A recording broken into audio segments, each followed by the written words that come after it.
Shalom, selamat malam Bapak, Ibu, rekan-rekan para pejuang pendidikan Kristen di Indonesia. Senang sekali kami kembali bisa menyapa Bapak Ibu semua. Saya mewakili dari MPK, Majelis Pendidikan Kristen di Indonesia. Menyapa Bapak Ibu semua, perkenalkan nama saya Susana Tuperisa, bagi yang baru nonton mungkin belum kenal. Jadi live streaming Majelis Pendidikan Kristen di Indonesia berkolaborasi dengan Bara Digital Ministry.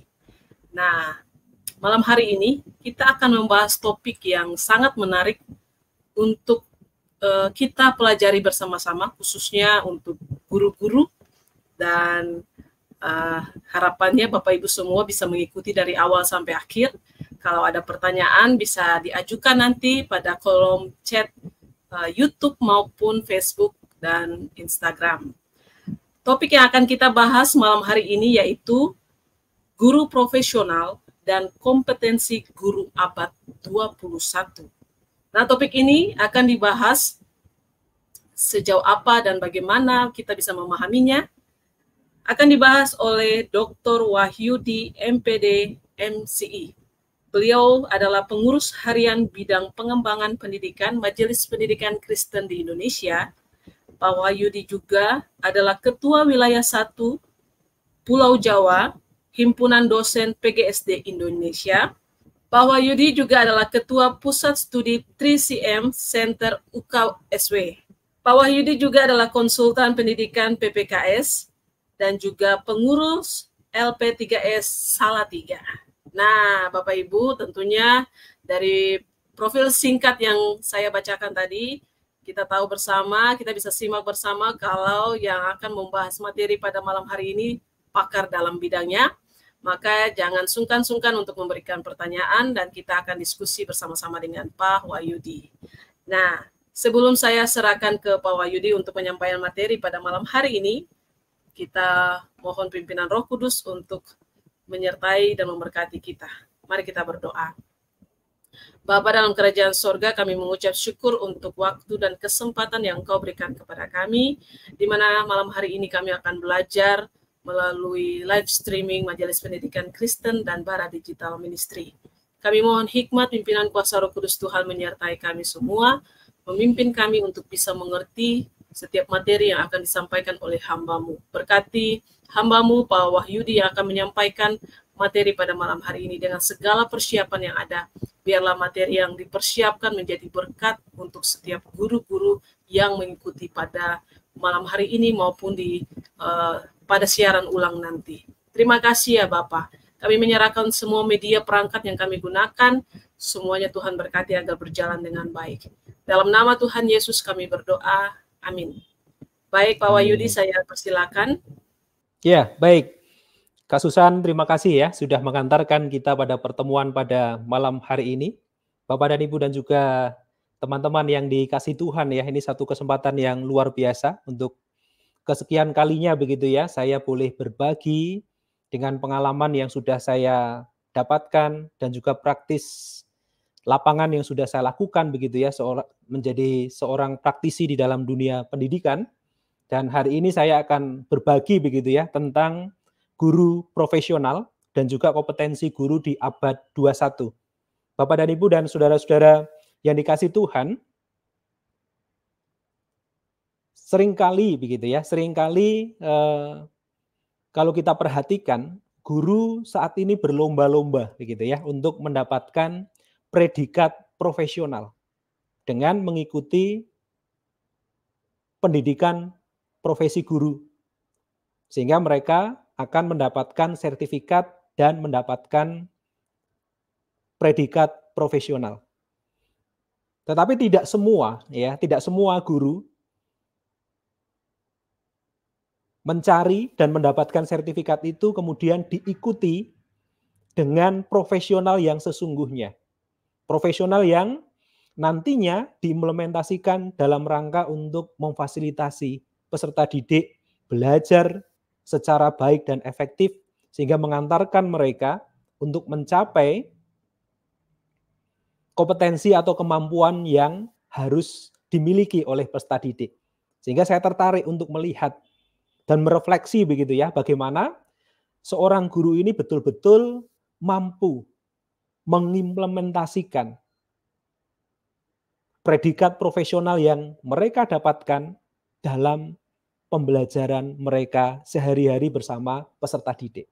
Dan yang kedua, dengan perkembangan teknologi yang luar biasa saat ini, profesional itu juga harus dinyatakan sebagai bentuk bahwa guru selalu melakukan upgrade diri untuk menyesuaikan kebutuhan pembelajaran di abad 21 ini. Untuk itu saya akan membagikan satu pengalaman praktis begitu ya untuk hal yang kaitannya dengan dua hal ini. Yang pertama, Bapak dan Ibu dan juga teman-teman, guru profesional, kalau kita lihat dalam Undang-Undang Guru dan Dosen, dikatakan guru yang memiliki kompetensi tertentu sesuai dengan persyaratan yang dituntut oleh profesi keguruan. Ini secara umum, secara tuntutan minimal, mereka memiliki persyaratan itu. Dan persyaratannya adalah S1 dan bersertifikat pendidik.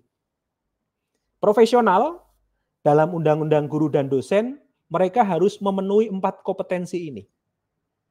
Kompetensi kepribadian, pedagogi, sosial, dan juga profesional sesuai dengan bidangnya masing-masing. Tetapi ini adalah tuntutan minimal bagi mereka. Yang seringkali dari 4 kompetensi dan juga sertifikat pendidik yang dimiliki, tidak semua melakukan tugas sesuai dengan predikat baru mereka, yaitu guru profesional. Sehingga kalau kita lihat dalam regulasi yang baru saat ini ada, ini pemerintah sudah luar biasa.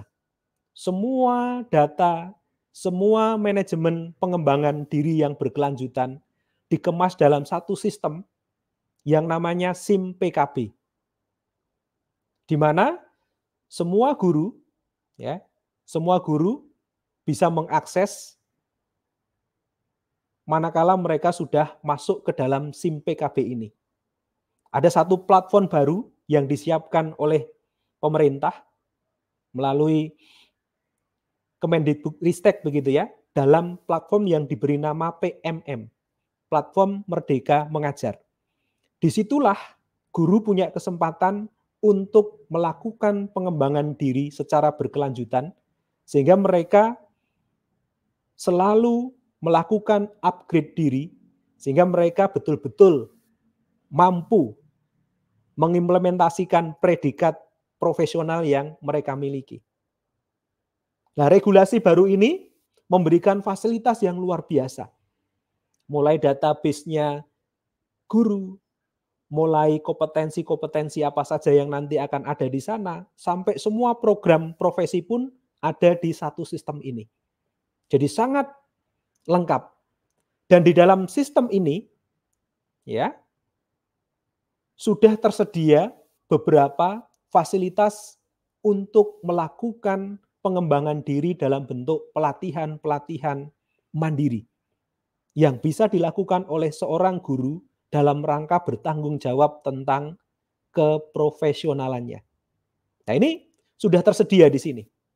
Pelatihannya ada, kita bisa memilih, kita tertarik dengan pengembangan kompetensi di bagian apa, tersedia di sini. Jadi sangat lengkap. Sehingga regulasi baru dengan sistem yang baru ini memungkinkan seorang guru betul-betul menunjukkan profesionalitasnya dalam mengembangkan diri dan nantinya akan diimplementasikan di kelas begitu. Jadi sangat lengkap. Bahkan di situ ya, di fasilitas yang disediakan ada report atau kata sederhananya adalah ada rapotnya.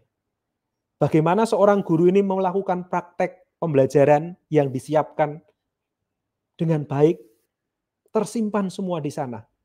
Pengembangan kompetensinya semua tersedia di sana dan semua terekap.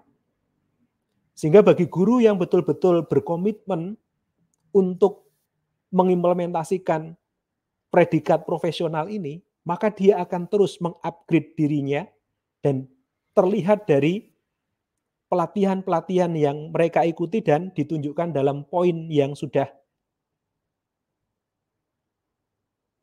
dikonversi ke dalam bentuk skor. Ini menunjukkan bahwa mereka betul-betul menghayati profesional itu kemudian diikuti dengan komitmen untuk mengembangkan diri. Kemudian ada tugas tambahan, ada perilaku kerja, dan ada rangkuman dari semua aktivitas yang ada. Artinya apa Bapak dan Ibu dan juga teman-teman? Fasilitas yang ada di SIM PKB, di PMM ini, sangat-sangat lengkap. Dan kita sudah difasilitasi, sudah dimudahkan. Sehingga kembali lagi kepada pribadi kita masing-masing. Apakah kita mau memegang predikat profesional itu dengan melakukan upgrade diri, mengembangkan diri kita untuk memenuhi kebutuhan-kebutuhan pembelajaran kita, sehingga kita mampu memfasilitasi peserta didik kita dengan aktivitas belajar yang baik, yang mampu mengantarkan mereka menjadi pribadi-pribadi yang nantinya akan mandiri, sehingga mereka mampu mengenal dirinya sendiri dan akhirnya mampu mengenal Tuhan secara baik. Difasilitasi dan dimudahkan. Kalau ini tidak dilakukan, ya kata predikat profesional tadi perlu dipertanyakan begitu. Jadi guru profesional adalah guru yang mampu melihat kebutuhan dan mampu mengupgrade dari kebutuhan itu sehingga dia mampu menyelenggarakan pembelajaran yang baik dan efektif untuk peserta didiknya. Difasilitasi dan dimudahkan. Ini kata kuncinya. Kembali ke diri kita. Hal baik apa yang kita dapatkan? Kalau yang dulu, ya guru akan melakukan pengembangan diri, harus datang ke satu tempat, harus membayar, ya harus melakukan perjalanan yang jauh. Tetapi saat ini dengan regulasi yang baru, kita dimudahkan. Sehingga hal baik inilah yang nantinya harus kita manfaatkan secara baik supaya kita mampu bertanggung jawab atas predikat profesional yang diberikan kepada kita. Ini satu poin yang penting buat kita Bapak dan Ibu, khususnya bagi Bapak dan Ibu guru ya, supaya kita betul-betul bertanggung jawab secara penuh kepada Tuhan. Kita diberi kesempatan untuk mendapatkan sertifikat pendidik dan mendapatkan predikat profesional. Ini yang harus kita lakukan. Ini bagian pertama tentang profesional Bapak dan Ibu. Kemudian yang bagian yang kedua, sebagai seorang guru yang harus mengikuti perkembangan zaman, kebutuhan pembelajaran saat ini, yang sering kita kenal dengan pembelajaran abad 21, sehingga juga dituntut juga kemampuan kita untuk memenuhi kebutuhan pembelajaran abad 21 ini. Dan ini menjadi satu tantangan bagi kita sebagai seorang guru profesional gitu. Salah satunya kita harus mampu melihat perkembangan teknologi yang luar biasa. Ya. Dan saat ini kita berada pada satu kondisi ya di industri 4.0 di mana semua hal ya ini sudah terkoneksi dengan internet. Semua hal ada di dalam genggaman kita. Ini yang saat ini mau tidak mau kita diberhadapkan pada kondisi ini Bapak dan Ibu. Guru dituntut untuk mampu melihat, beradaptasi dengan tuntutan saat ini. Seringkali gitu ya, kalau saya guyonan dengan teman-teman saya begitu ya, kadang-kadang dompet kita tertinggal itu ya enggak masalah gitu ya. Tapi pada saat HP kita yang tertinggal, waduh kita bingung luar biasa begitu ya. Ini menunjukkan bahwa sebenarnya banyak hal ya yang ada di dalam handphone kita ini yang terkoneksi dengan internet ini memberikan fasilitas yang luar biasa untuk kita. Kita bisa mengontrol, kita bisa melakukan pekerjaan, kita mampu melakukan transaksi pembelian dan sebagainya dengan teknologi yang ada. Pada saat kita terkoneksi dengan internet. HP kita terkoneksi dengan internet. Sehingga kita mampu melakukan banyak hal, termasuk dalam pembelajaran. Ini yang menjadi tuntutan ke kita semua Bapak dan Ibu. Apalagi sekarang sudah muncul AI. Ini luar biasa.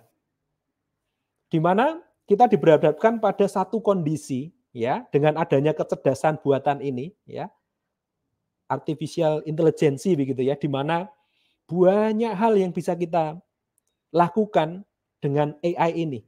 Ini juga menjadi sesuatu yang baru dan kadang-kadang tidak semua guru mau melihat ini. Sehingga profesional yang saya jelaskan di depan, saya coba untuk kaitkan dengan ini. Apakah kita sebagai seorang guru juga tanggap dengan perubahan ini? Kita tanggap dengan AI yang begitu luar biasa perkembangannya, di mana AI ini terus berkembang dan memberikan kemudahan-kemudahan kepada kita. Dan hal ini menjadi satu hal yang diperdebatkan awalnya ya, ada pro kontra begitu ya, terhadap AI yang muncul pertama kali dalam bentuk ChatGPT ini. Tidak hanya di kalangan masyarakat, di kalangan akademisi pun ini menjadi satu hal yang kontradiktif. Kalau kita melihat di sini, ya, tidak hanya di media, tetapi di kampus-kampus besar pun membicarakan tentang ChatGPT ini. AI yang dikeluarkan oleh OpenAI yang akhirnya sangat meresahkan masyarakat. Orang beranggapan bahwa dengan adanya ChatGPT ini akan membuat orang malas, orang tidak mau berpikir, orang akan mencari mudahnya. Nah, inilah yang terjadi manakala kita menanggapi perkembangan atau kemajuan dengan pola pikir yang pendek. Melihat dari sisi jeleknya dulu, tanpa melihat sisi positif yang sebenarnya bisa kita gunakan.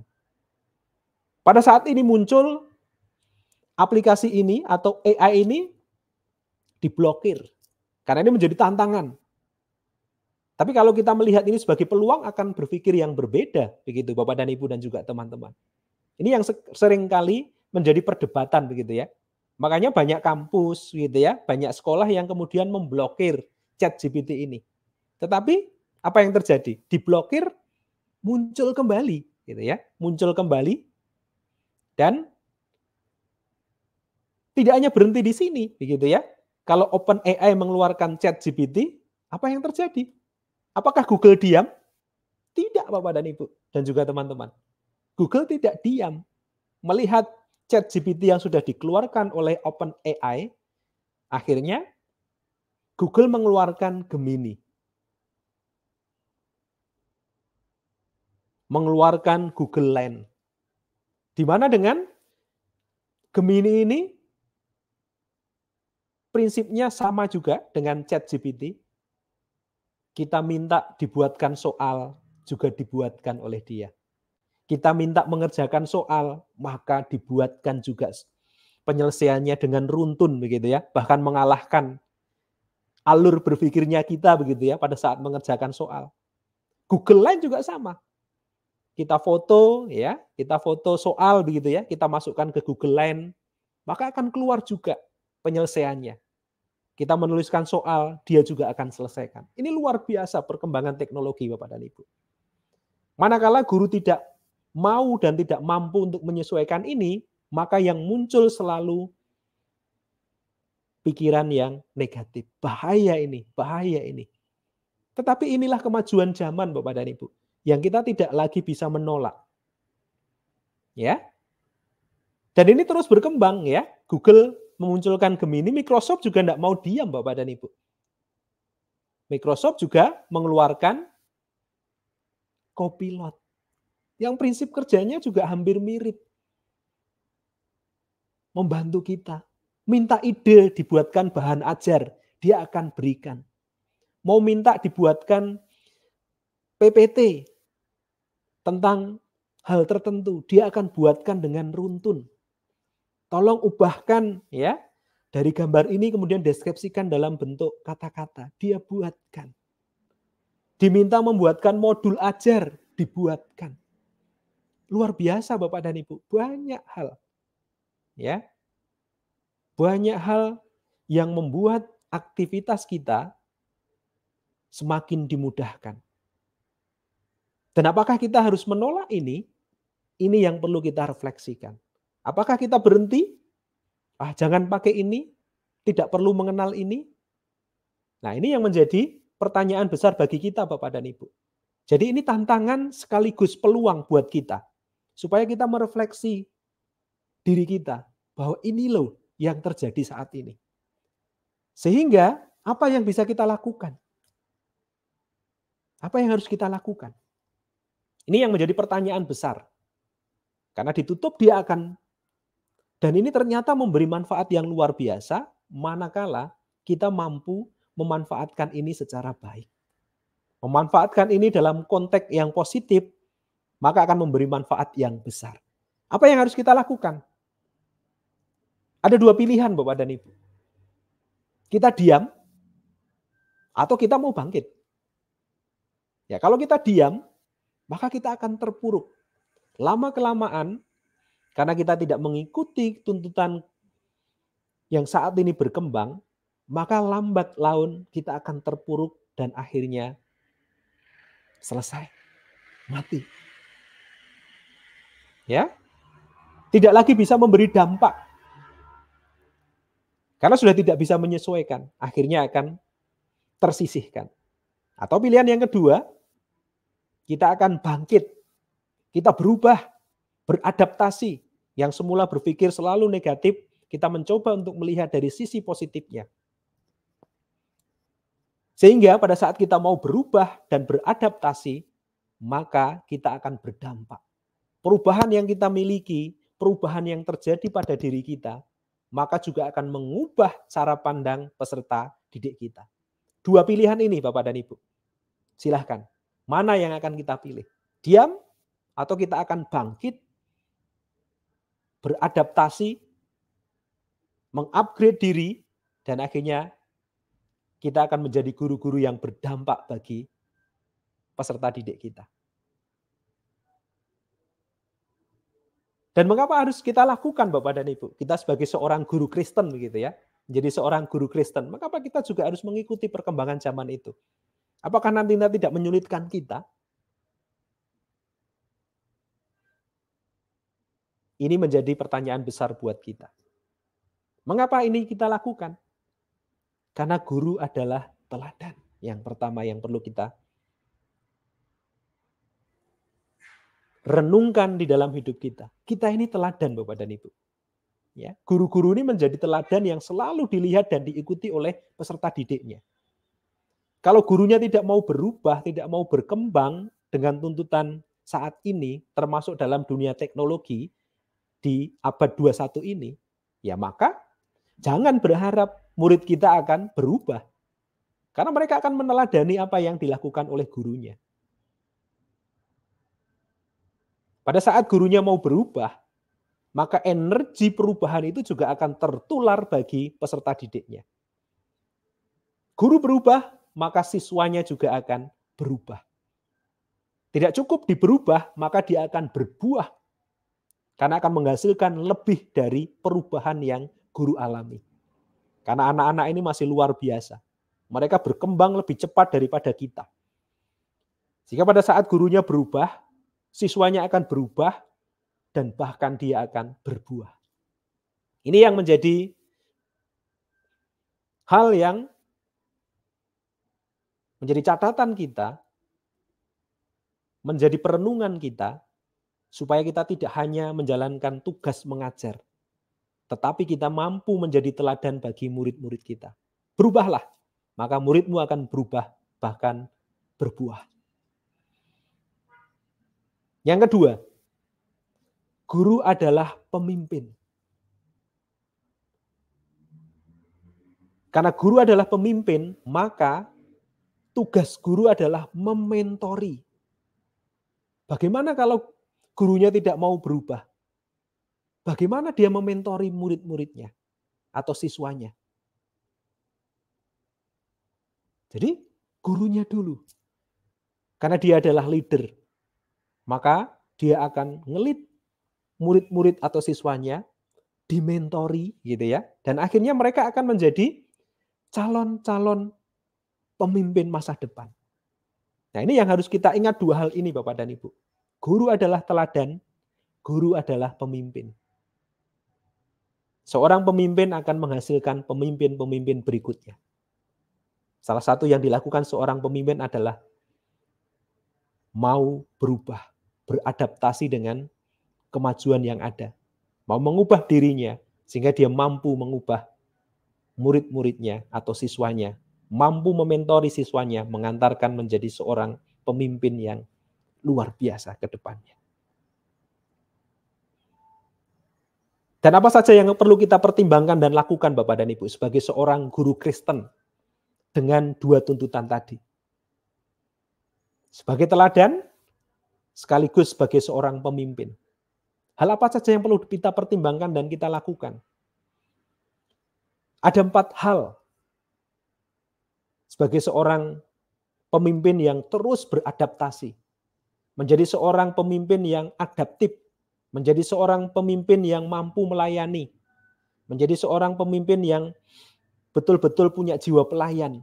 Yang melayani sehingga terus mampu mengantarkan peserta didiknya menjadi pribadi-pribadi yang siap menjadi pemimpin masa depan. Ada 4 hal berdasarkan pengalaman yang saya lakukan, yang saya refleksikan di dalam saya mendampingi siswa dan juga mahasiswa selama saya menjadi seorang guru dan dosen, Bapak. Yang pertama, semua pasti akan diawali dengan yang namanya kesepenuhhatian. Manakala kita memiliki kesepenuhhatian ini, Bapak dan Ibu, maka kita akan mampu mengubah diri kita menjadi semakin baik. Akan terus adaptif dengan perkembangan yang ada. Karena kita menghayati panggilan kita menjadi seorang guru profesional tadi. Pada saat kesepenuhhatian ini betul-betul ada di dalam kita. Jadi kita sudah tidak melihat lagi, ini anaknya siapa, kenapa saya harus begini. Karena saya lakukan ini dengan sepenuh hati. Kesepenuhan hati itu pasti akan diikuti dengan satu tindakan memikirkan itu dengan bijaksana. Bahwa ini tanggung jawab saya. Ini tanggung jawab profesional saya sebagai seorang guru. Maka guru ini akan memikirkan itu dengan bijaksana. Dengan melihat dari banyak sisi yang akhirnya betul-betul guru ini mampu menjalankan tugas tanggung jawab profesional ini dengan baik. Dan pasti semua yang dilakukan ini karena sepenuh hati dipikirkan dengan bijaksana, pasti untuk kemuliaan nama Tuhan dan dilakukan atas dasar takut akan Tuhan. Karena dia sadar betul, guru profesional ya harus begini yang harus dilakukan. 4 hal ini Bapak dan Ibu, yang sering menjadi pergumulan saya di dalam saya mengabdi di dunia pendidikan. Sehingga saya akan melakukan banyak hal untuk mengupgrade diri saya dalam rangka memenuhi kebutuhan peserta didik saya. Dan semuanya pasti endingnya untuk kemuliaan nama Tuhan, karena kita betul-betul mendasari ini karena kita takut akan Tuhan, bukan karena sekedar tuntutan. Maka kesepenuhan hati itu akan ada dan terus kita pikirkan secara bijaksana. Apa yang kita lakukan? Bangkit Bapak dan Ibu, bangkit. Dan segera kita lakukan supaya kita bisa melakukan upgrade diri tadi. Jika keempat hal ini kita miliki. Ya, apa yang bisa kita lakukan Bapak dan Ibu? Saya membuat 2 ilustrasi. Ini adalah ilustrasi kondisi aktivitas belajar zaman dulu. Ya, zaman dulu. Zaman saya, kakak saya, gitu ya, om-om saya yang dulu begitu ya. Ini menggambarkan tentang kondisi ya, anak burung ini adalah kita gambarkan sebagai siswa-siswa kita dan ini adalah gurunya. Maka siswa-siswa ini akan menanti-nantikan gurunya yang datang akan membawakan sesuatu. Ini dulu Bapak dan Ibu. Murid itu selalu menanti-nantikan apapun yang dibawa gurunya, itulah yang dia nantikan dan dia terima dan mereka sangat senang. Ini waktu dulu. Sekarang Bapak dan Ibu, bayangkan gurunya sudah berusaha gitu ya. Sudah berusaha mencari, membawakan. Tapi murid-muridnya apa yang terjadi? Dia memikirkan sesuatu yang beda dari apa yang sudah disiapkan oleh gurunya dan dibawa oleh gurunya. Dan ini real terjadi Bapak dan Ibu. Jadi jangan kaget kalau kita menjadi guru udah persiapan mengajar begitu ya, tetapi murid-murid kita kadang-kadang tidak memperhatikan kita atau bahkan kadang-kadang aduh apa ini gitu ya.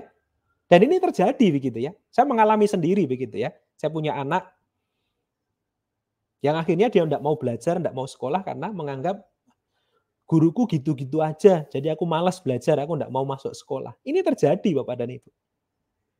Ya, ini yang terjadi begitu ya. Ini yang terjadi. Nah, apa yang harus kita lakukan Bapak dan Ibu? Ya, melihat ilustrasi ini. Jadi semua sudah berubah. Tidak lagi ya, apa yang kita pikirkan, apa yang kita bawa itu selalu sesuai kebutuhan anak. Makanya ini yang harus kita rubah cara pandang kita dalam mengajar. Yang kita lakukan adalah ya, kita harus mengubah cara pandang kita. Dan ini kita lihat realitas sekarang Bapak dan Ibu. Apakah kita melihat anak-anak kita seperti ini? Saat ini ya Bapak dan Ibu. Ya kalau kita tanya, kita melihat anak-anak seperti ini, zaman now gitu ya. Nah ini jarang kita lihat sekarang Bapak dan Ibu. Anak-anak yang duduk manis belajar, bahkan sampai banyak buku yang dibaca seperti ini. Yang kedua, apakah ini?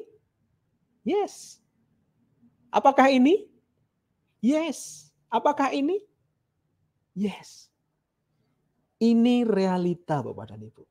Ini realita. Anak-anak sekarang tidak sama dengan anak-anak zaman dulu. Yang mereka siap menerima apa yang kita bawa. Mereka punya cara belajar yang berbeda-beda. Mereka punya media belajar yang berbeda-beda. Mereka punya kesenangan belajar yang berbeda-beda.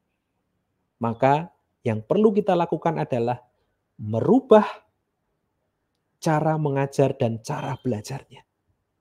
Kita harus beradaptasi dengan tuntutan saat ini.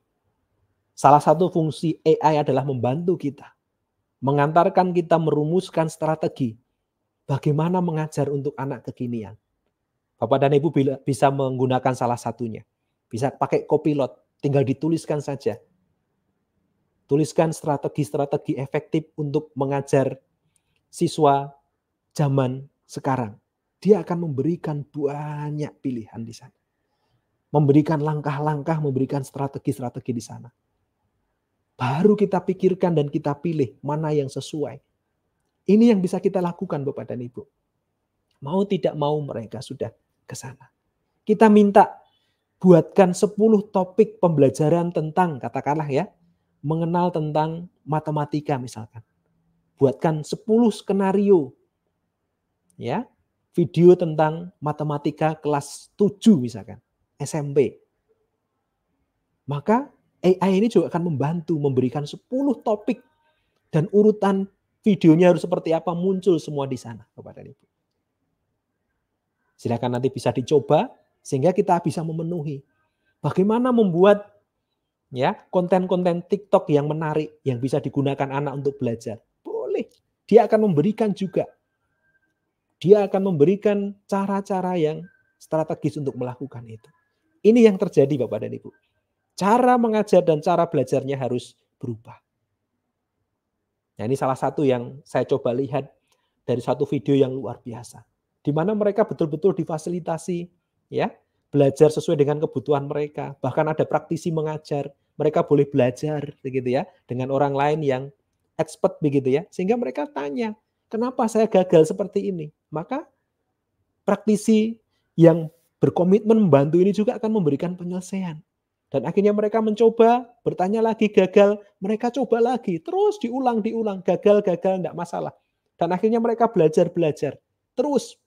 Dan akhirnya mereka berhasil.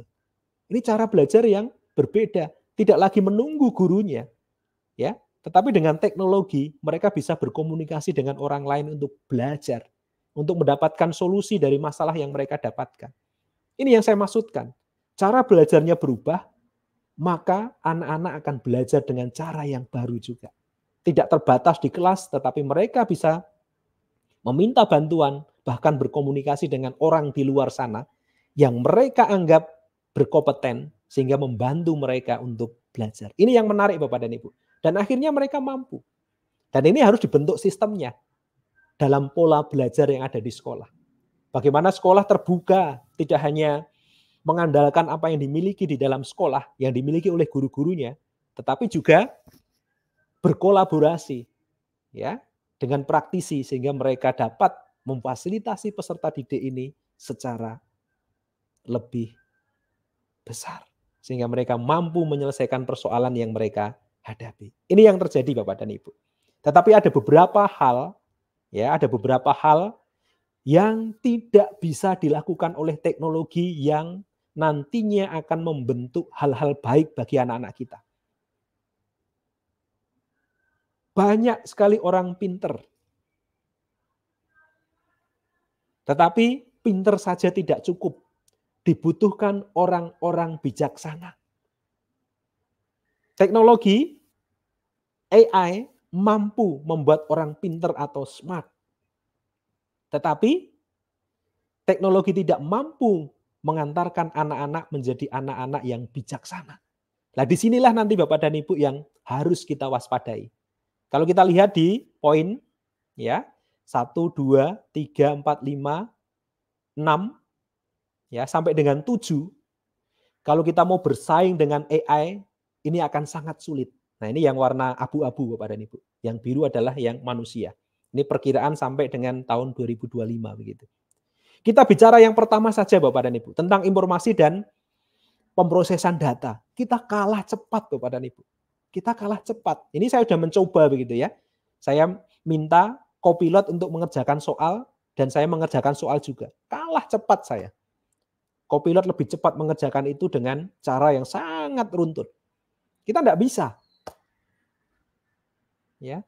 Tidak bisa untuk mengalahkan AI untuk bagian ini. Tetapi ya, kalau kita mau melihat bagian bagaimana nanti kita mengajarkan anak-anak melakukan komunikasi dan interaksi, membentuk pribadi yang saling memperhatikan, membentuk pribadi yang akhirnya punya empati kepada teman yang lain, ini yang tidak bisa dilakukan oleh AI atau teknologi. Disitulah peran guru, Bapak dan Ibu. Jadi ada hal yang kita lakukan dengan bantuan AI, tapi ada hal yang sangat prinsip membentuk pribadi baik, membentuk keterampilan baik yang tidak bisa dilakukan AI. Salah satunya adalah pola komunikasi, berkolaborasi, berinteraksi. Kemudian bagaimana nantinya mereka menggunakan logika mereka, menggunakan penalaran mereka, pemecahan masalah yang mereka hadapi. AI hanya memberikan alternatif-alternatif. Tapi siswa atau kita sendiri yang nanti akan menyelesaikan persoalan itu. AI tidak mampu untuk menyelesaikan itu. Karena itu masalah kita, maka kita yang bisa melakukan. Dengan logika kita, ya, dengan penalaran kita, akhirnya kita mampu. Ini yang harus dilakukan oleh guru untuk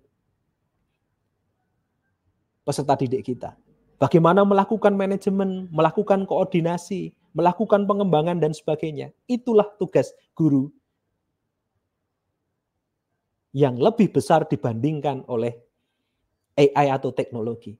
Jadi beberapa hal ini menjadi catatan penting Bapak dan Ibu.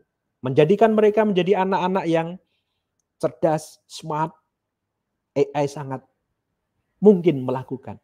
Tetapi bagaimana kita mengantarkan anak-anak ini menjadi orang-orang yang bijaksana, hanya kita sebagai seorang manusia yang diutus Tuhan menjadi seorang guru yang mampu mengantarkan mereka menjadi bijaksana. Dan bagaimana kita mengkolaborasikan kedua komponen ini sehingga mereka menjadi pribadi yang utuh. Pinter, terampil gitu ya, tetapi memiliki hati yang baik. Sehingga mereka menjadi manusia yang utuh. Ini yang disebut dengan whole person education. Di mana kita mengantarkan peserta didik kita menjadi pribadi yang utuh. Ini catatan penting, guru yang profesional, guru yang punya kompetensi di abad 21 ini adalah guru yang mampu mengantarkan peserta didiknya menjadi pribadi yang utuh. Tidak hanya untuk dirinya sendiri, tetapi juga untuk sesama dan yang terutama mampu mengantarkan mereka mengenal Tuhan lebih tinggi. Itu yang menjadi tuntutan bagi guru profesional. Apakah kita bisa? Bisa Bapak dan Ibu. Bagaimana caranya? Ya harus bertahap. Tidak apa-apa. Kita bisa melakukan ini bertahap. Apa yang kita lakukan? Rubah mindset kita dulu.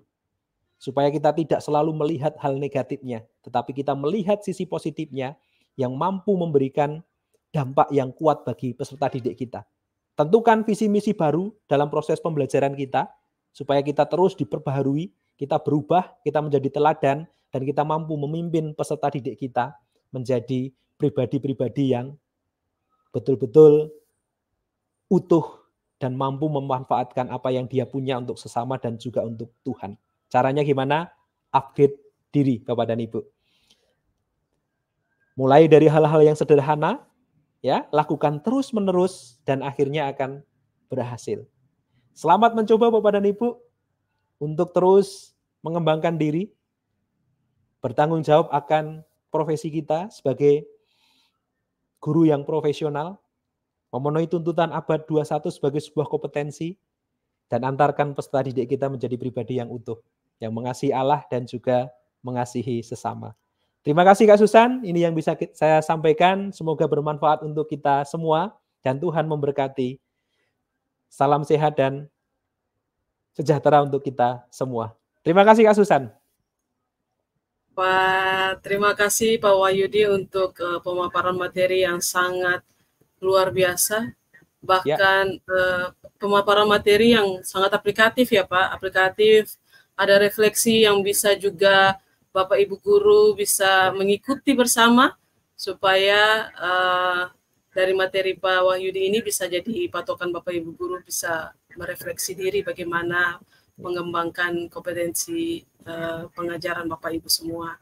Pak Wahyudi, saya ada beberapa pertanyaan yang sudah masuk, saya akan membacakan kepada Bapak. Kita karena sudah cukup dibatasi beberapa menit ke depan saja, jadi mungkin ada, saya batasi 3 pertanyaan saja mungkin ya Pak. Oke, siap Pak Susan. Oke, ya. Baik, oh jadi ini ada pertanyaan, bagaimana sekolah Kristen mengatasi kesenjangan digital di kalangan gurunya? Kita tahu bersama bahwa ada guru-guru juga yang gaptek atau belum begitu familiar dengan teknologi. Bagaimana nih Pak? Oke, ya. Kak Susan ya, ini karena kebetulan saya juga mendampingi ya beberapa sekolah yang dalam kondisi yang seperti ini.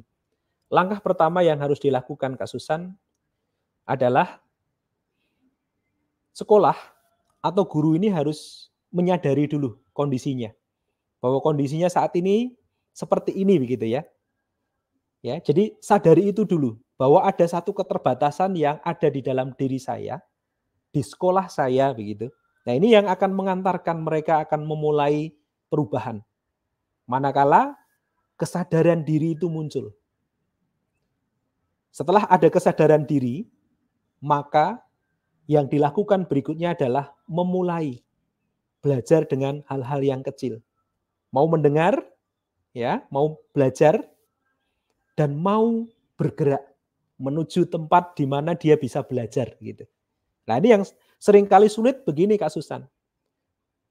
Dalam kondisi yang memang susah gitu ya, tapi dia menutup diri gitu ya. Akhirnya dia lari gitu ya. Karena tidak menyadari bahwa saat ini ada kebutuhan yang harus dia penuhi begitu. Jadi yang dilakukan adalah harus menyadari dulu, kemudian terima. Ya, terima masukan dari orang lain, mulai berubah. Nah, dan itu dimulai dari hal-hal yang kecil, Kak. Ya, biasanya ya ini harus mau nih karena menyadari ada kebutuhan, maka ada keinginan untuk belajar keluar. Ya, kirimkan satu begitu kan, Kak? Kirim satu, belajar, kemudian dibawa ke sana. Paling tidak kalau itu tidak bisa diimplementasikan, dia kan bisa memvideokan ya, Kak ya. Biasanya kan ada video kalau enggak ada sinyal kan pasti mereka punya HP ya. Ya, paling tidak divideokan kemudian datang ke murid-muridnya. Di luar sana sudah seperti ini, Nak. Maka dari situ akan memberikan satu harapan dan motivasi pada siswanya. Wih, luar biasa. Ini yang terjadi pada diri saya dulu, Kak. Saya juga dari tempat yang jauh dari sinyal, Kak. Susah sekali ya, karena saya tinggal di perkampungan juga begitu ya.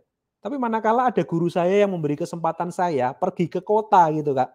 Akhirnya saya punya pikiran yang berbeda itu, Kak. Ternyata seperti ini ya, gitu ya.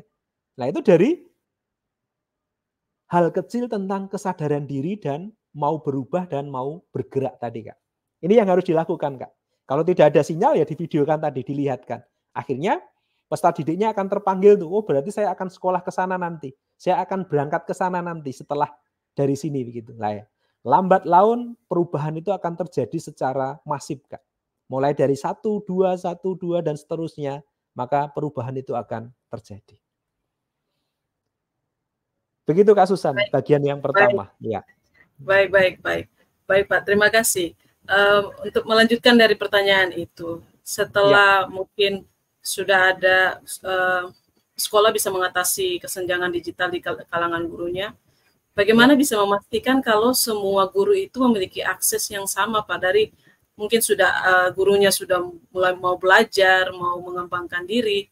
Nah, kalau dari sekolahnya sendiri, apakah ada cara penilaian atau evaluasi untuk memastikan bahwa semua guru ini sudah memiliki akses yang sama dalam penggunaan teknologi?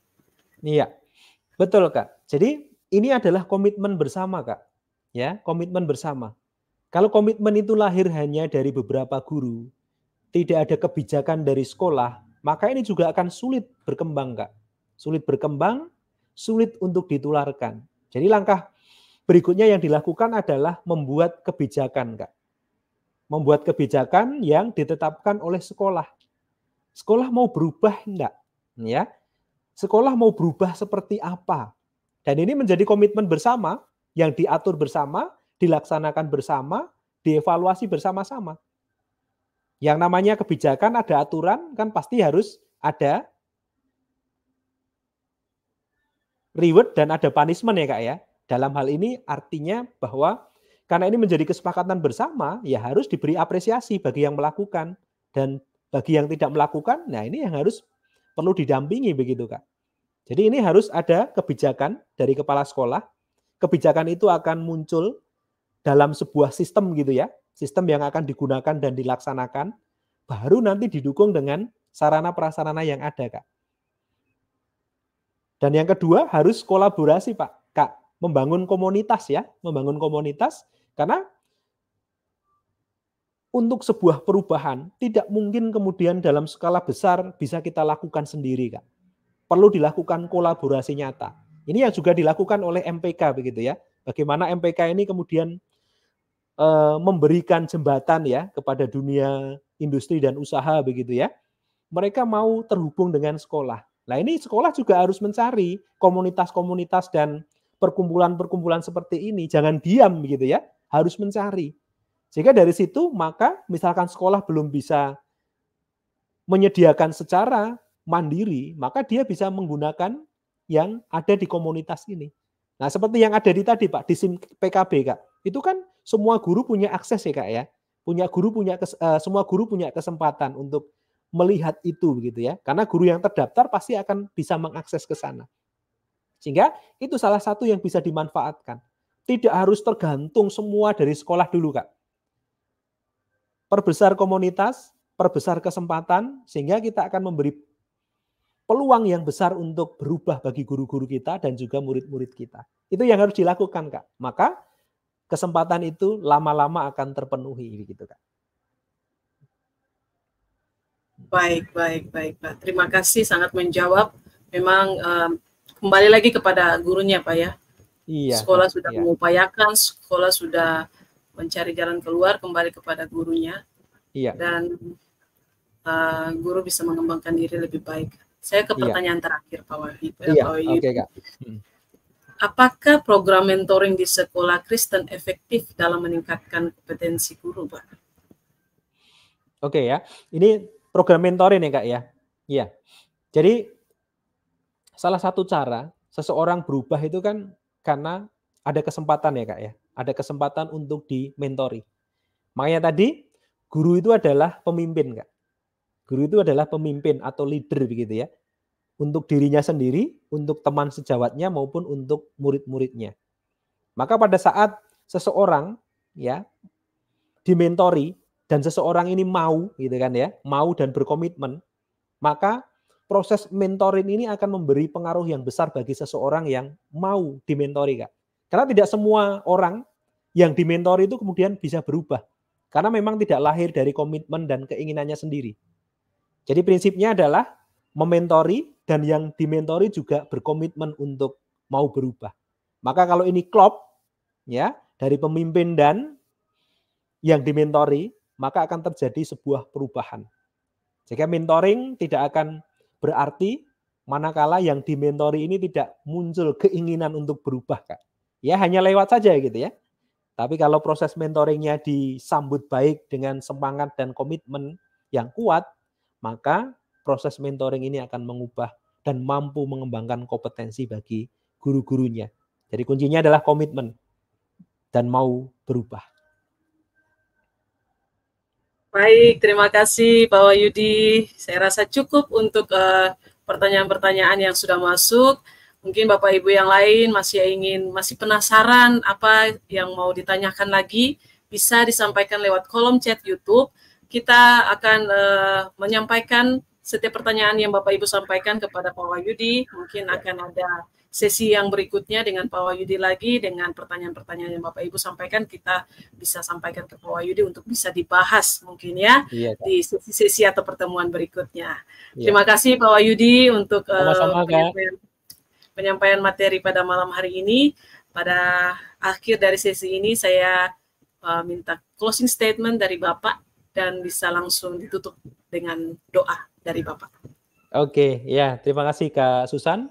Bapak dan Ibu dan juga teman-teman guru, predikat profesional itu tidak hanya melekat pada status kita. Predikat profesional itu harus diikuti dengan tindakan nyata. Harus ditunjukkan dengan aktivitas nyata yang bisa memberi pengaruh kepada murid-murid kita. Guru yang profesional adalah guru yang mau mengupgrade dirinya. Guru yang mau berubah. Guru yang mau berubah, dia akan menjadi teladan. Guru yang mau berubah selain menjadi teladan, dia adalah seorang pemimpin yang mampu mengantarkan peserta didiknya menjadi pribadi-pribadi yang siap menjadi pemimpin-pemimpin masa depan. Lakukan semuanya dengan kesepenuhan hati, pikirkan dengan bijaksana, lakukan semua untuk Tuhan dengan rasa takut akan Tuhan. Dan yang kedua, tuntutan teknologi saat ini luar biasa. Kita harus terus adaptif terhadap perubahan itu. Kita tidak boleh anti dengan perkembangan itu. Jangan melihat sisi negatifnya, selalu lihat sisi positifnya. Rubah mindset kita, rubah cara pandang kita, supaya kita mampu memanfaatkan teknologi yang ada untuk memfasilitasi peserta didik kita. Dan ada beberapa hal yang teknologi atau perkembangan saat ini yang bisa dilakukan, tetapi ada juga yang tidak bisa dilakukan. Untuk membuat siswa kita menjadi anak-anak yang cerdas dan pintar, teknologi atau AI bisa melakukan itu. Tetapi untuk mengantarkan mereka menjadi pribadi-pribadi yang bijaksana, AI atau teknologi tidak bisa mengantarkan mereka sampai ke sana. Hanya kita, guru-guru profesional yang terus mau berubah, yang mampu mengantarkan mereka menjadi pribadi-pribadi yang bijaksana. Menjadi pribadi yang utuh, yang mengasihi Tuhan, yang mengasihi sesama, dan akhirnya dia akan menjadi orang-orang yang bermanfaat, menjadi calon-calon pemimpin masa depan. Terima kasih, Kak Susan, dan juga Bapak dan Ibu. Tuhan memberkati kita semua, dan kita tutup di dalam doa. Mari kita berdoa. Tuhan, sungguh kami mengucap syukur kepadamu, jikalau pada malam hari ini kami boleh merefleksi tentang bagaimana kami sebagai guru-guru profesional harus bertindak, harus bertanggung jawab tentang predikat profesional kami, bukan sekedar predikat yang kami peroleh, tetapi menjadi tanggung jawab besar supaya kami betul-betul mampu menunjukkan profesionalitas kami untuk peserta didik kami, sehingga kami menjadi guru teladan dan guru yang mampu memimpin diri kami dan mampu memimpin peserta didik kami yang mengantarkan mereka menjadi calon-calon pemimpin. Kami juga bersyukur ya Tuhan, hari ini Tuhan ingatkan bahwa perkembangan teknologi luar biasa, tuntutan abad 21 yang begitu besar, ajarkan kepada kami untuk terus dan mampu mengikuti perkembangan zaman dengan baik. Kami melihat sisi positif dari perkembangan itu, sehingga kami mampu mengantarkan peserta didik kami menjadi pribadi yang utuh, pribadi yang mengenal Tuhan dan mengasihi sesama, pribadi yang tidak hanya pintar tetapi bijaksana. Karena kami tahu teknologi dan AI tidak mampu mengantarkan mereka menjadi pribadi yang bijaksana. Hanya kami menjadi seorang guru yang mampu mengantarkan mereka, guru-guru yang takut akan Tuhan, yang melakukan semua untuk kemuliaan nama Tuhan, karena memiliki kesepenuhan hati dan roh yang bijaksana. Terima kasih ya Tuhan, kami serahkan kehidupan kami sepenuhnya dan pelayanan kami di MPK dan juga kami sebagai seorang pengajar hanya di tangan Tuhan, berikan roh hikmat Tuhan. Berkati juga Kak Susan dan juga tim yang saat ini membantu kami dan juga kami semua. Terima kasih ya Tuhan, inilah doa kami yang kami panjatkan di dalam nama Tuhan Yesus Kristus. Amin. Amin. Terima kasih Pak Wahyudi untuk pelayanan pada malam hari ini dengan live streaming pendidikan Kristen dan Barat Digital Ministry. Tuhan Yesus memberkati Bapak dalam setiap tugas, tanggung jawab, dan pelayanan, Pak. Amin. Ya, Tuhan memberkati Kak Susan dan juga teman-teman tim yang membantu. Terima kasih Bapak. Terima kasih juga Bapak Ibu semua yang sudah menyaksikan live streaming pada malam hari ini. Jangan lupa untuk di-share kepada teman-teman Bapak Ibu yang lainnya supaya banyak orang diberkati dan mau belajar dan mengembangkan diri menjadi lebih baik lagi. Sampai jumpa di minggu depan dengan topik dan pembicara yang berbeda tentunya. Kami Majelis Pendidikan Kristen dan Barat Digital Ministry menyampaikan selamat malam, Tuhan Yesus memberkati kita semua. Ya, terima kasih, Tuhan Yesus memberkati.